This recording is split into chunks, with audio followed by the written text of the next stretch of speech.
안녕하세요. 새롭게 개정된 형사사법제도를 이해하기 쉽게 풀어드리는 아나운서 정수영입니다. 앞서 진행된 두 편의 알기 쉬운 형사사법제도 기억하시나요? 1편에서는 검찰에서 수사 개시 가능한 6대 범죄 목록을, 2편에서는 경찰에서 혐의가 인정된 사건의 수사 과정에 대해 알아봤었죠. 그렇다면 오늘 함께 살펴볼 키워드는 무엇일까요? 화면으로 만나보시죠. 경찰이 사건을 수사한 결과 혐의가 인정되지 않는다고 보는 경우에 경찰은 자체적으로 불송치 결정을 하게 되는데요.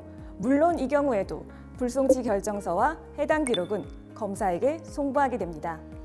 불송치 기록을 전달받은 검사는 90일 동안 해당 사건을 검토할 수 있습니다. 만약 담당 검사가 사건 검토 중에 경찰의 불송치 결정이 위법하거나 부당함을 발견한다면 1회 안에 재수사를 요청할 수 있는데요. 재수사에도 불구하고 앞서 담당 검사가 발견한 불송치 결정에 대한 위법 또는 부당함이 시정되지 않는다면 검사는 사건 송치를 요구할 수 있습니다. 여기서 한 가지 더, 경우에 따라 고소인이 경찰의 불송치 결정을 인정할 수 없는 경우도 있겠죠. 이때 개정된 형사사법제도에서는 고소인이 이의 신청을 할 수 있습니다.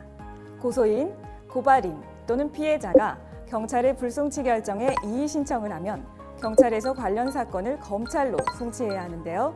사건을 송치받은 검사는 이를 다시 검토해서 보완 수사 등을 거쳐 기소 여부를 결정합니다.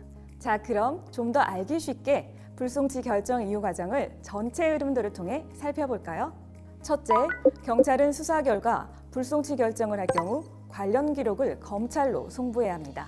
검사는 이 불송치 기록을 90일간 검토할 수 있으며 해당 결정이 위법, 부당할 경우 1회 안에 경찰에 재수사를 요청할 수 있습니다.